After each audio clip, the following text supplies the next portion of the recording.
Good morning students. आज हम बात करेंगे हिस्ट्री का first chapter, that is French revolution.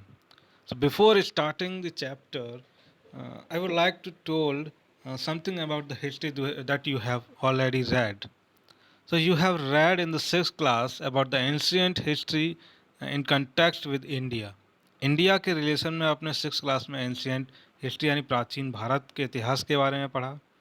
In seventh class, you have read about the medieval period, that is the medieval history of India, and in eighth standard, you have read about the modern history in context with India.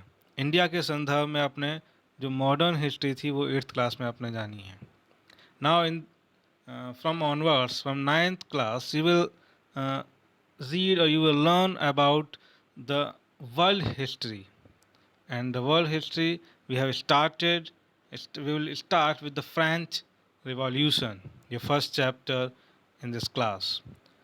From the name itself, we can say that it's related to France,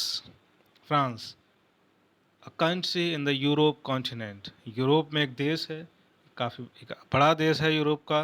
और Europe में क्या होता है, किस तरह से उसे आज़ादी मिलती है, क्या वो डेमोक्रेटिक कंट्री कब बना, मोनार्की से वो डेमोक्रेटिक की तरफ कैसे गया, क्या क्या इवेंट्स हुए, वो सब हम इस फ्रेंच रिवॉल्यूशन में पढ़ेंगे.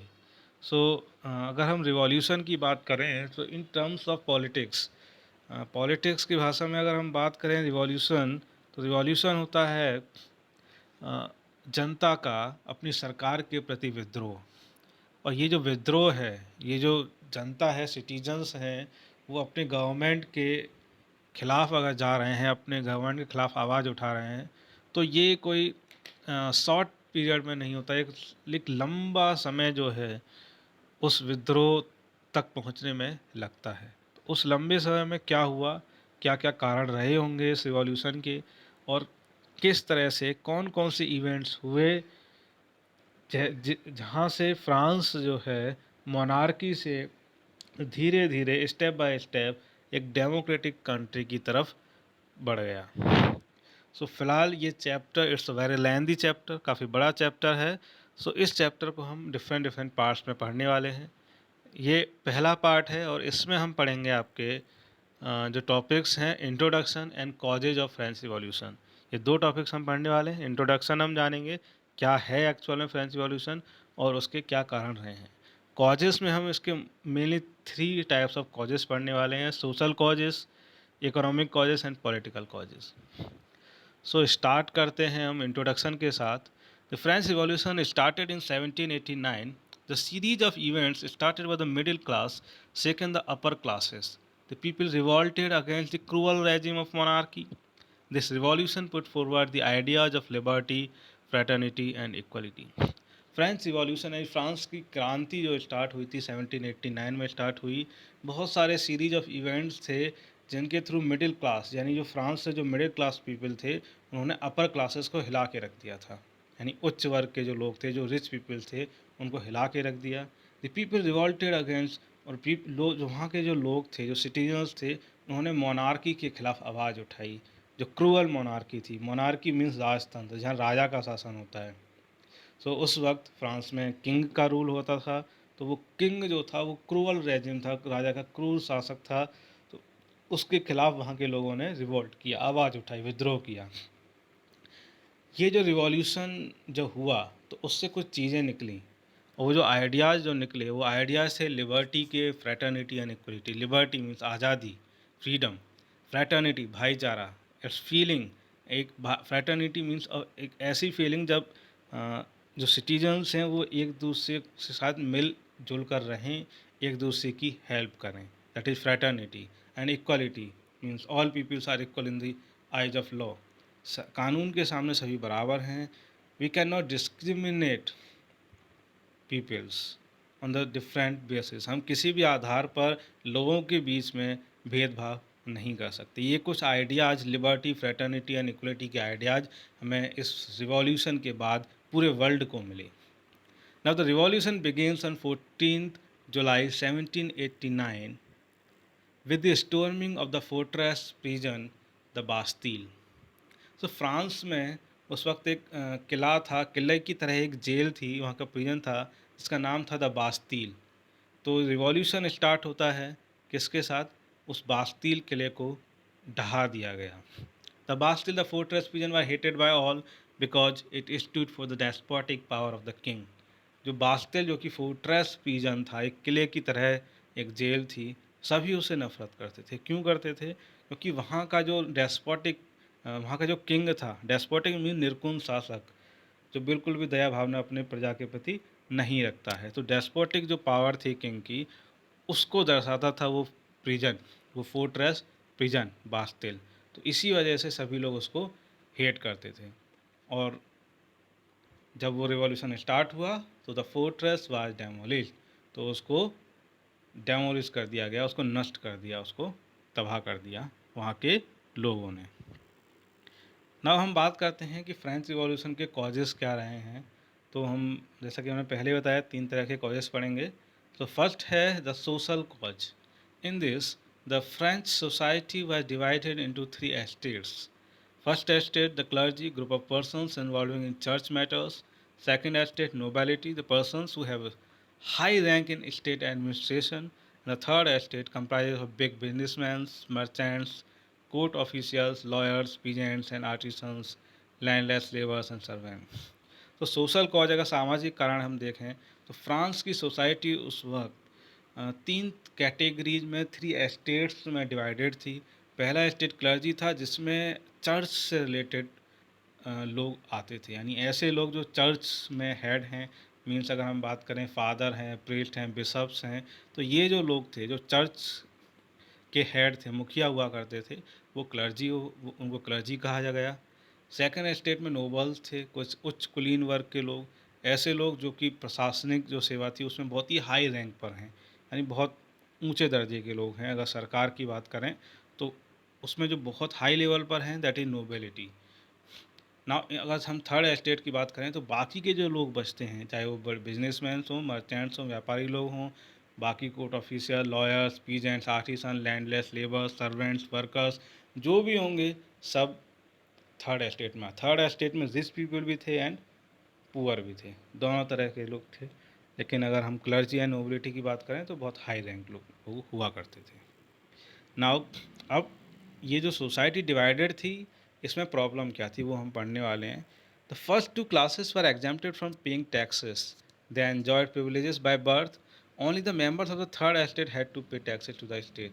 ये सबसे बड़ी प्रॉब्लम थी कि जो पहली 2 एस्टेट्स थी, जो फर्स्ट एस्टेट्स एंड सेकंड, यानी क्लर्जी एंड नोबिलिटी, वो एग्जेम्प्ट कर दी गई थी, यानी उनको छूट दे दी गई थी कि उनको किसी भी तरह का कोई टैक्स नहीं देना है। उनको बाय बर्थ ये प्रिविलेज, ये अधिकार दिया गया था जिसको वो एंजॉय कर रहे थे। ना only the members of the third estate, सिर्फ जो थर्ड एस्टेट में जो हम लोग आते थे, जो कि 90% पार्ट था फ्रांस की पॉपुलेशन का, यानी कि थर्ड एस्टेट में जो लोग थे वो 90% थे, बाकी के 10% आपके क्लर्जी एंड नोबिलिटी में आते थे। एंड 90% जो लोग थे जो थर्ड एस्टेट में थे, उन्हीं को टैक्स पे करना होता था। Only the members of third estate had to pay taxes. The church collected taxes called tithe from the peasants, which was 1/10 of the agriculture produce. जो चर्च हुआ करते थे वो एक टैक्स कलेक्ट करते थे जिसका नाम होता था टीथे, और वो कलेक्ट किया था पीजेंट से, यानी किसानों से। तो किसान जो भी उनका प्रोडक्शन होता था, जो भी एग्रीकल्चर प्रोडक्शन उनका हुआ, उसका 1/10 यानी 1/10वां भाग जो है वो उन्हें चर्च को एज अ टैक्स देना होता था। एक और डायरेक्ट टैक्स था टैले, जो कि थर्ड एस्टेट द्वारा ही कलेक्ट किया जाता था, और थर्ड एस्टेट के जो लोग थे वो डायरेक्टली स्टेट को वो टैक्स पे किया करते थे। तो ये जो टैक्स पे करने का जो बर्डन था वो सिर्फ थर्ड एस्टेट के पास था। ये एक बहुत बड़ा सोशल कॉज रहा है फ्रेंच रेवोल्यूशन के लिए। अब हम बात करते हैं इकोनॉमिक कॉज क्या है। तो increase in population from 1715 to 1789 has resulted in increase in the demand of food, however production remains same, that causes increase in the prices of food grains. There were no increment in the workers' wages and situation became worse whenever drought or hail reduced the harvest. This led to the scarcity of food grains or subsistence crisis which started occurring frequently during old regime. अगर हम economic आर्थिक कारण की बात करें revolution की तो 1715 से 1789 तक 1715 से 1789 तक फ्रांस की जो पॉपुलेशन है उसमें काफ़ी इंक्रीमेंट हुआ और जब पॉपुलेशन में इंक्रीमेंट हुआ तो फूड की जो डिमांड थी वो भी बढ़ी, लेकिन जो प्रोडक्शन था उसमें कोई इंक्रीमेंट नहीं हुआ। प्रोडक्शन ऑफ फूड सेम रहा और इस वजह से फूड ग्रेन्स की प्राइसेस बढ़ गई।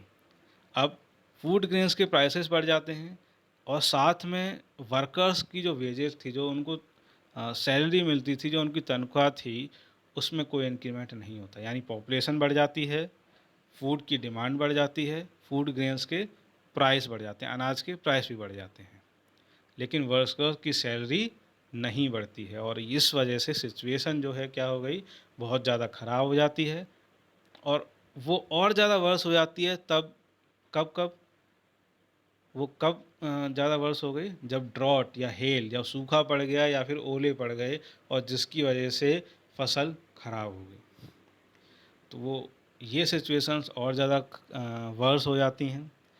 और इस तरह से this led to the scarcity of food grains. और ये सारी सिचुएशन मिलके क्या होता है, अनाज की कमी हो जाती है और इसी सिचुएशन को सब्सिस्टेंस क्राइसिस कहा जाता है। सब्सिस्टेंसेस क्राइसिस यानी कि जो जीने के लिए जो हमें अनाज की रिक्वायरमेंट है, जो 2 वक्त की रोटी की ज़रूरत है, वो भी अगर ना मिल पाए, उसकी भी अगर कमी हो जाए तो वो सब्सिस्टेंस क्राइसिस की सिचुएशन हो जाती है। और ये सिचुएशंस फ्रीक्वेंटली बार बार ड्यूरिंग ओल्ड रेजिम यानी कि जो राजा का शासन था पुराना, उसमें ये बार बार हो रही थी। तो ये एक इकोनॉमिक कॉज रहा है फ्रेंच रिवॉल्यूशन का। नाउ अगर हम बात करते हैं पॉलिटिकल कॉज की, यानी राजनीतिक रूप से क्या रहा, तो लुइस 16 यानी लुइस 16 जो थे वो किंग थे वहाँ के फ्रांस के उस वक्त। तो Louis 16 came into power in 1774 and found empty treasury. जब वो राजा बने लुइस 16 1774 में, तो उनके सामने जो सरकारी खजाना था वो खाली था। वो क्यों था?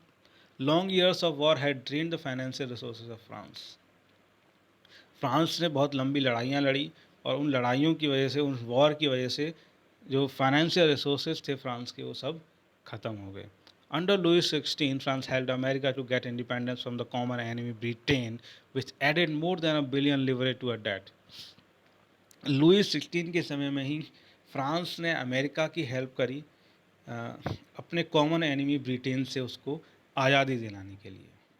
अब जो अमेरिका की हेल्प करी, जो वॉर लड़ा ब्रिटेन के ख़िलाफ़, उससे फ्रांस का कोई फ़ायदा नहीं हुआ। अमेरिका को आज़ादी मिल गई, लेकिन फ्रांस में उल्टा 1 बिलियन लिवरेज से ज़्यादा का डेट यानी कर्ज और हो गया। लिवरेज जो है दैट इज़ करेंसी, जैसे अपने यहाँ इंडिया में रुपीज़ है, वैसे ही फ्रांस की करेंसी उस वक्त जो थी वो लिवरे थी। Now, to meet its regular expenses, such as the cost of maintaining an army or government offices, running the court or university, the state was forced to increase taxes. और इसी तरह से जब उस पर कर्ज बढ़ता गया और उसके खर्चे जो रेगुलर एक्सपेंसेस होते हैं उनको मेंटेन करने के लिए, उसको आर्मी को मेंटेन करने के लिए, अपना जो कोर्ट था उसको चलाने के लिए, गवर्नमेंट को चलाने के लिए, गवर्नमेंट ऑफिसर्स को चलाने के लिए, यूनिवर्सिटीज़ को रन करने के लिए, जो वहाँ के जो किंग था उसको टैक्स बढ़ाने पे वो मजबूर हो गया। और क्योंकि वो टैक्स बढ़ाने पे मजबूर हुआ और टैक्स देना पड़ता थर्ड एस्टेट को, तो थर्ड एस्टेट में जो लोग थे उन्होंने ही ये फ्रेंच रिवॉल्यूशन स्टार्ट किया। सो अभी तक के लिए यही है, बाकी हम नेक्स्ट पार्ट में। Thank you.